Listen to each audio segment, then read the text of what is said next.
Right, shall we introduce people to our webinar then, Will?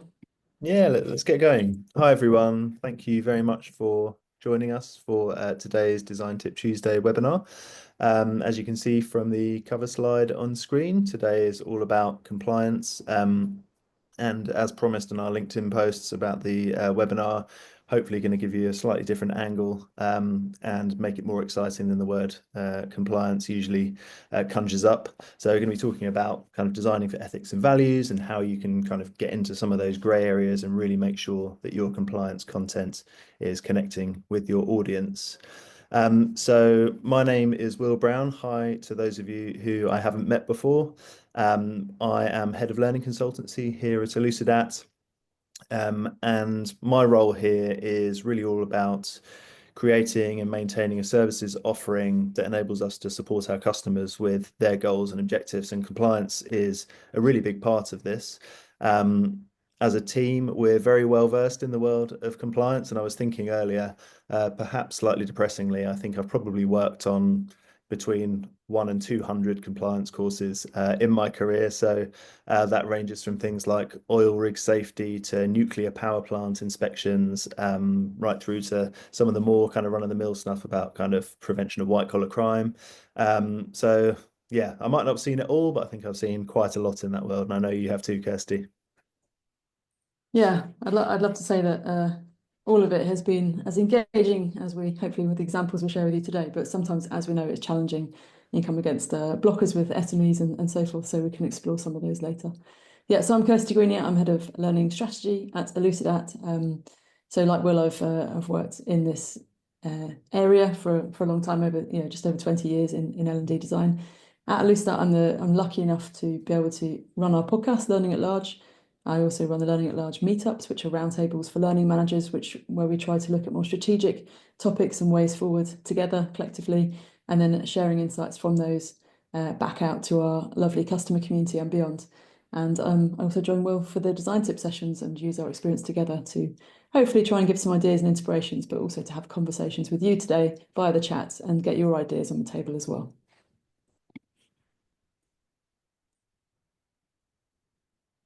So yeah, we're going to start with a question that Kirsty kind of trailed earlier for those of you who joined a little bit early, but kind of thinking about the reputation that precedes compliance training, because I think it's probably one of the most universally despised types of training. And I'd say for good reason, because we've all seen a lot of the stuff that's out there. But what is it that you think is kind of really feeding into that bad reputation that compliance training has? So yeah, put your answers in the chat and we'll pull some of those out. So yeah, already the answers are coming flooding in. I've never seen a question answered so quickly. Yeah, and Tick it's box from the exercise, yeah. one size fits all approach, boring and long. Difficult to see how it applies to your role. So yeah, irrelevant. Content is rigid. Yeah. Has anyone ever been at a party and someone's asked you what you do, and then you describe that you work in digital learning, and they say, "Oh yeah, I've done one of those compliance modules," and a little bit of you slightly, dies because you feel really embarrassed about what they might have experienced. So I'm sure we can do better. But yeah, it does have a bad reputation, unfortunately. Not well marketed, says Colin, so it can be uninspiring and feel like a terrible waste of time. Oh no, let's see if we can fix that one. Okay. Any more calling out to you, Will, or should we move on? Let's move on because I think we're going to loop back to some of these in a little bit. But yeah, definitely echoing our own thoughts around this. So great to see those answers. So yeah, just thinking a little bit about what we mean when we're actually talking about compliance training. So a good bit of kind of defining our terms at the outset. But yeah, seeing as you did so well in the previous question, yeah, it'd be great to just hear how you define compliance training at your organization as well. Yeah, what's the actual purpose of it, I guess? Mm. Yeah, legal and a must do. Absolutely. Health and safety is one that often springs to mind for people as well. That's a good answer from Nathan there. Training that keeps users safe and compliant. That's kind of what it is on what it says in the tin, isn't it? That's the kind of main purpose for it. Yeah, and then I think, it's mandatory and also a kind of legal or regulatory requirement. And I think when anything becomes mandatory or a legal requirement, it can sometimes suck the inspiration out of it because we're thinking more about, okay, so what are we required to do here rather than, what could we achieve by doing this piece of training? What opportunities might it open up for us? So it's maybe kind of slightly less inspiring off the bat. But I yeah, like Mackenzie Root's answer here, though. Ensuring employees are performing their work ethically. So that's an interesting one, and that's where we're going to be leaning today, is looking at the compliance more from the kind of ethics point of view. Some of the grey areas and the behaviour change, I think. Yeah, absolutely. So when we talk about compliance training, we're thinking about, it's essentially equipping employees with what they need to operate within kind of certain rules and regulations. So that's not just legal legislation. It can be kind of rules put in place by regulatory bodies or by policy owners, like within your specific organization as well. But ultimately, it's designed to reduce the risk that an organization is exposed to a lot of the time. So that could be reputational damage in the form of bad PR, or I'm sure we've all seen the stories in the newspapers around kind of substantial financial penalties that a lot of companies have meted out to them for yeah, contravening rules and regulations in their specific sector. So I think what we really want to try and think about is that focus on compliance training. So quite often it's misplaced and it becomes more about like creating that audit trail, and like someone said in the chat earlier about kind of ticking that box. But actually, given how high the stakes are, it feels like a real missed opportunity to not be focusing on those genuine outcomes. Yeah, definitely.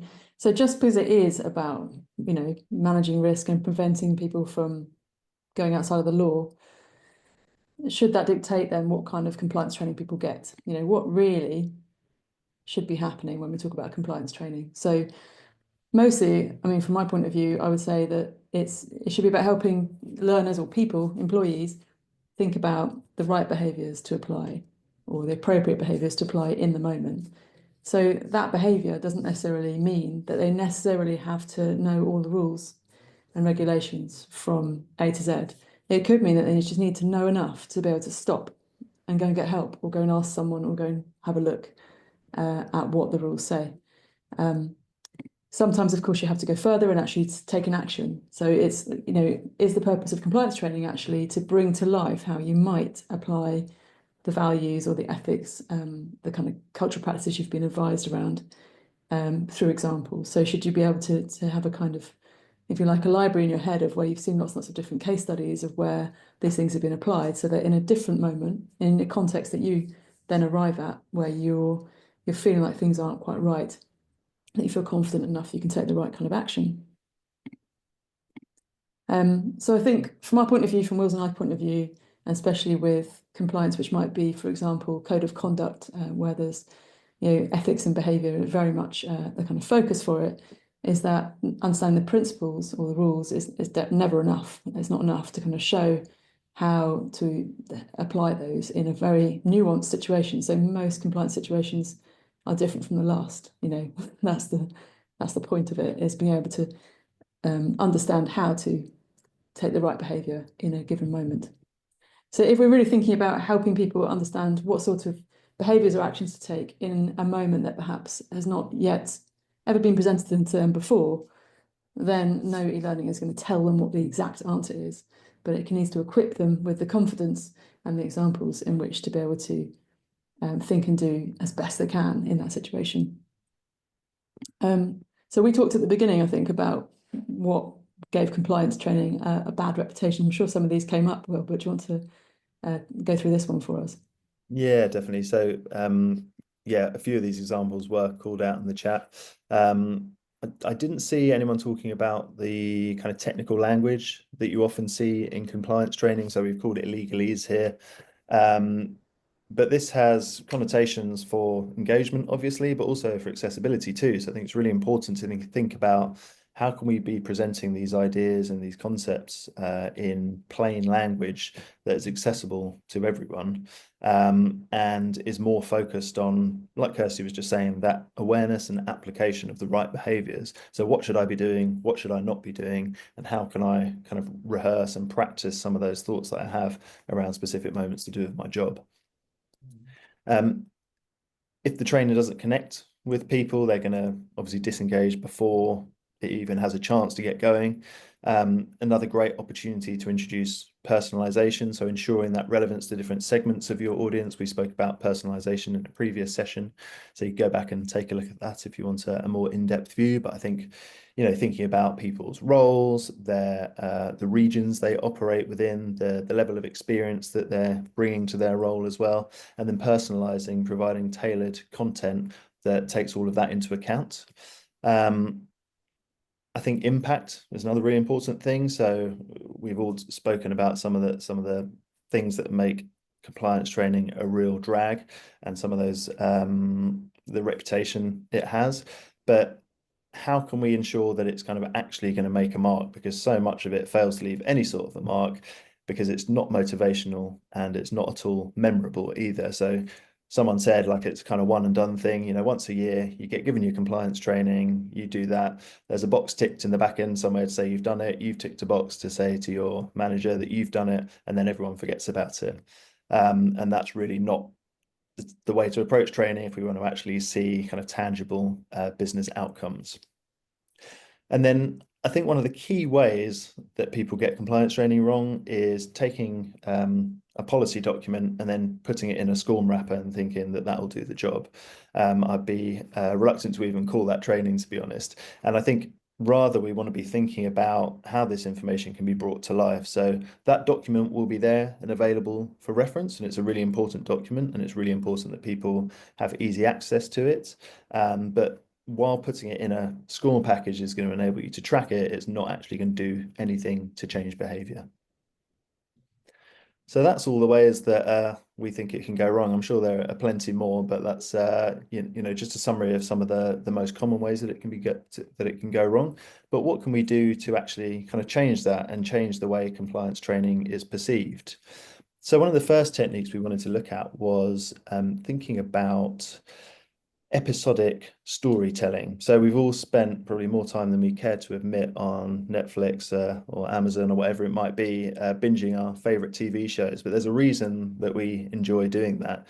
And we can actually take inspiration from that within compliance training. It's probably going to be a bit of a stretch to suggest that people are going to be talking about the compliance training at the weekend with their friends, but I think we can do a lot better than what we have at the moment. So it's about providing a structure that gets people's attention and really keeps them hooked. So we've got an example to show you here, and it shows you how a course is split out, a compliance course.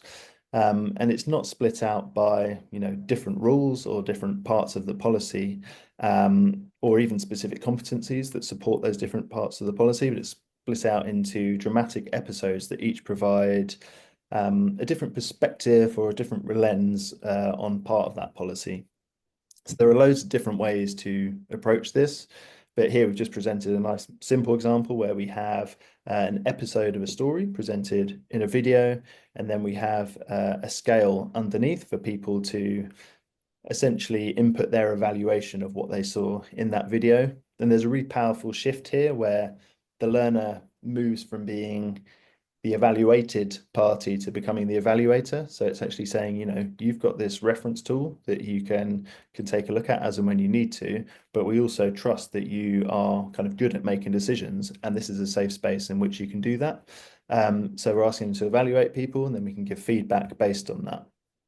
And then we've also got this device here where we are able to explore the consequences of different actions and tap into kind of different people's kind of insights around this. It's a really good way of presenting different sides to a story, because quite often in the compliance space, there are a lot of grey areas. So there's lots to explore and unpack. It's not always as simple as just kind of here's the rule, and it's really easy to apply in every different situation. I think one of the great things about sort of episodic stories where you can have kind of short, different stories, maybe even featuring different characters, for example. It doesn't have to be a continuous story. It allows you to create compliance training that works for lots of different contexts and teams.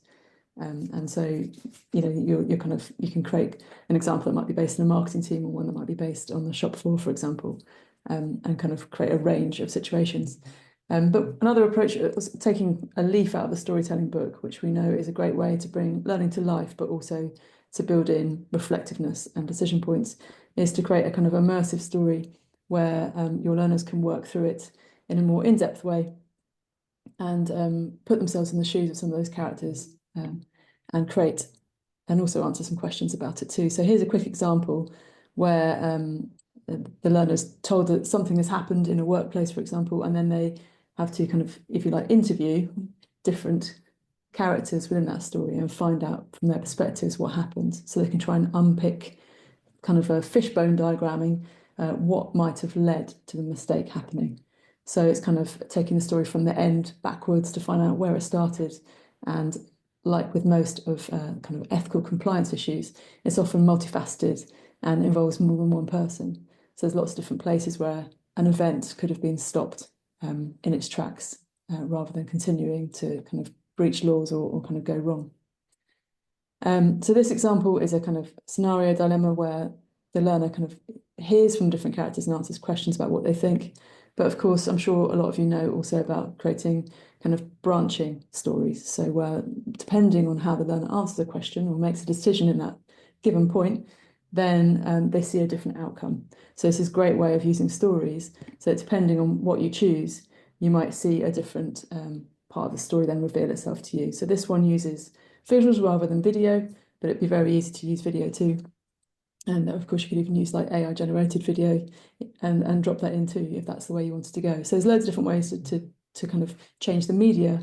But the point is, depending on what you choose, you then see a different outcome. And that really helps you learn, probably through making mistakes in a safe environment, but also because you're getting something personalized based on the kind of gaps that you're showing by the way you're answering questions. Hopefully you're getting some of them right as well. So these are some of the examples that are also on our showcase. I'm just going to check the chat because we've got some questions coming in. So Jennifer's asking if they're available as templates. So this one that I'm showing you right now is one of our templates. We've got multiple ones that relate to kind of compliance and case studies and scenarios actually that are available. So I can ping you a line or we can put it in the generic follow-up email that will go out to you all afterwards, which ones are available as templates and where to go and find those. Will, you're going to chat about this one. Yeah, so moments of reflection. We touched on this on a previous session very briefly when we were talking about kind of personalized action plans and how you can pull these moments of reflections through to those action plans. But when it comes to compliance, they're really, really powerful because it's a great way of building connections with that content. So getting learners to ask themselves questions like, what does it mean to me? How could it change my day to day? What could I do better in this area? You're encouraging them and prompting them to actually envisage the type of action they could take. So you're building that connection. And there are a couple of examples on the next slide. The first one is a multiple choice question. So this is obviously a fairly simple one. You've been given some information about the company's values, and then you're just asked to respond to that about kind of which of these kind of lands most with me in terms of kind of what I do in my day-to-day role. But then we also have the open input question there on the right. So this is great for sharing more complex ideas. So from a back-end perspective, so if you're a course owner, for example, you might want to use this as a way of gathering data, quite sophisticated data around what people are finding particularly challenging. And then you could use this to inform future learning designs as well. So it's the data that you're getting isn't as black and white, so it's not kind of one of three answers, but you might kind of start to notice trends that will really help you build your understanding of the challenges people are facing on kind of at the coalface. And then we also just wanted to mention social polls, which I'm sure many of you are familiar with. It's highly effective in the compliance context because it creates a shared experience by demonstrating other people's answers. And it really kind of gives that sense of the fact that everyone is kind of learning about this together, and it is different for different people in different contexts, but everyone connects with the values in a different way and then has different ideas and feelings towards them. So you can kind of see yourself as part of something bigger rather than it just being that kind of slightly more insular experience of reading some compliance information and kind of being told that that is what you must be doing in your day-to-day role. Fantastic. So we have shown you some quick examples. Obviously, there's more that you could do in this area, but this is a focus webinar, and I'm sure you've got your ideas too. But all the ideas we've shown you are kind of what you can do in the kind of digital learning space or in the e-learning space, and with Elucidat. What about thinking more broadly? So how can you enhance the effectiveness of the training that you might provide through e-learning beyond that? So what kind of tools or techniques have you tried or used to kind of make it perhaps a bit more blended, for example? So what else could you couple with digital learning to make the impact stronger? Just having a look in the chat. So put any ideas that you've got in there for how you could extend the impact. So asking specific questions that align with company values. They're going to do that. Okay, great, Lisa. That's great to hear.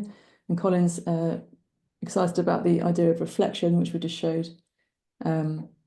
And avoiding instant gratification. Okay, interesting. Nice. Anyone got thoughts of how you could build that kind of reflectivity or maybe even answering questions outside of the e-learning?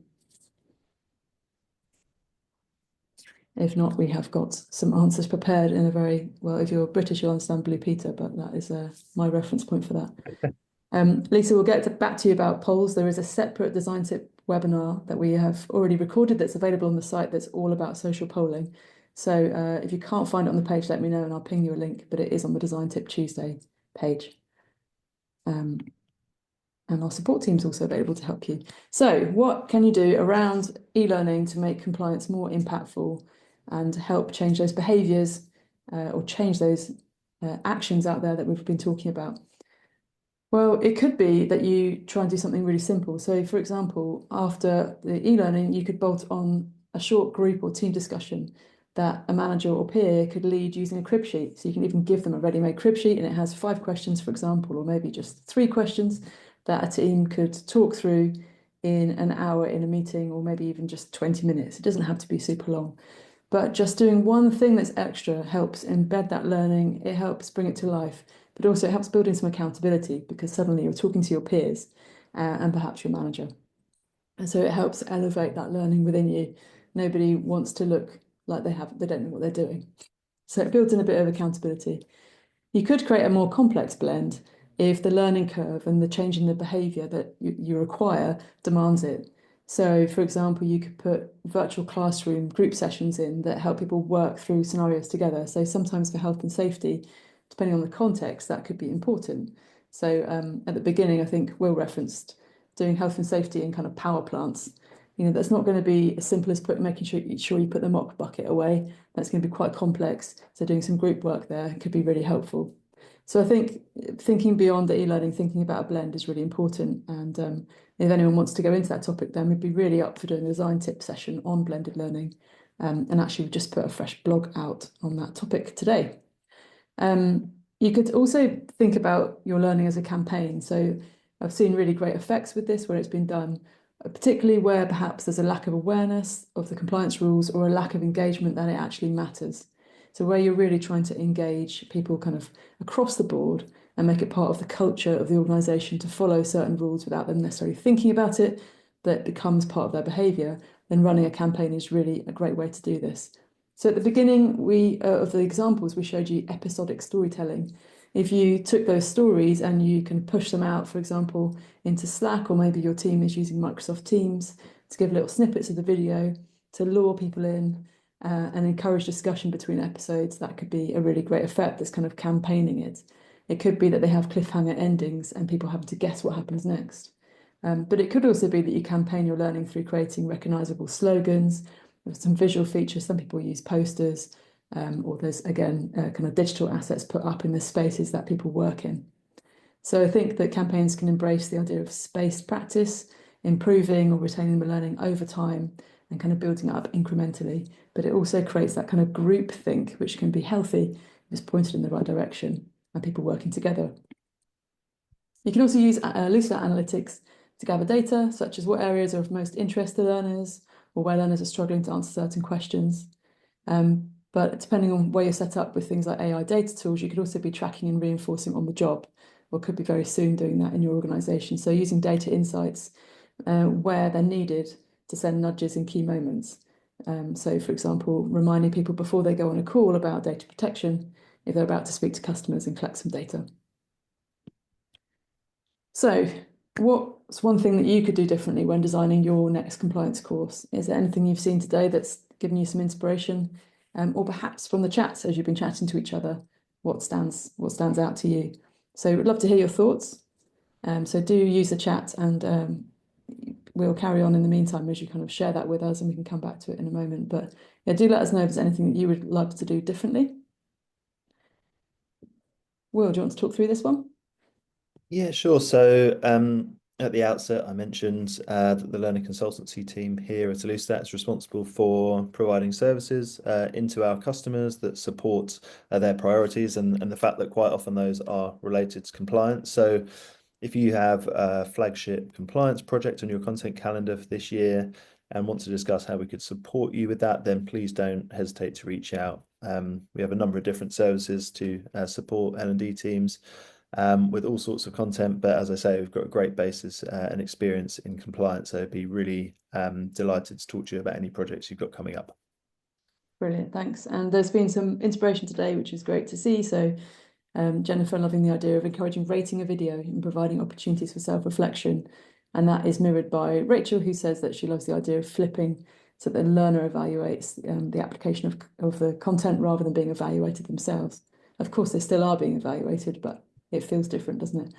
And episodic storytelling is chimed with Karen, so she's going to have a go with that. And Alex is keen to do branching. So sorry, I haven't gone back up the thread to look at everyone's answers, but it's great to see there's been some inspiration around using storytelling in its different forms to bring compliance to life. So yeah, so Will and his team are there if you want some additional help with that, or you're not sure how to get started. So what's coming next? Well, we always send out a follow-up email after our design tip webinars, and we'll be sending one out most likely tomorrow morning, given that it's 3:30 already. So tomorrow morning you'll get an inbox in your inbox of a nice follow-up email with the recording, but we'll also link through to some of those templates and examples that we've shared today. Our next design tip session isn't until the 10th of June, but time seems to be moving faster than ever, so it will be with us.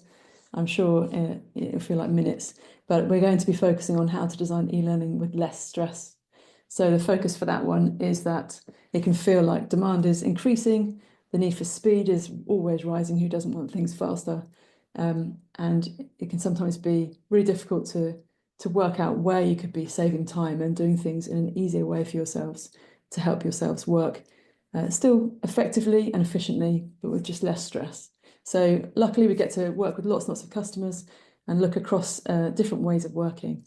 And the LC team also have, I think, found the ideal way to work through projects in Elucidat. So we'll be sharing lots of those insights to help you save some of that stress in a future upcoming webinar.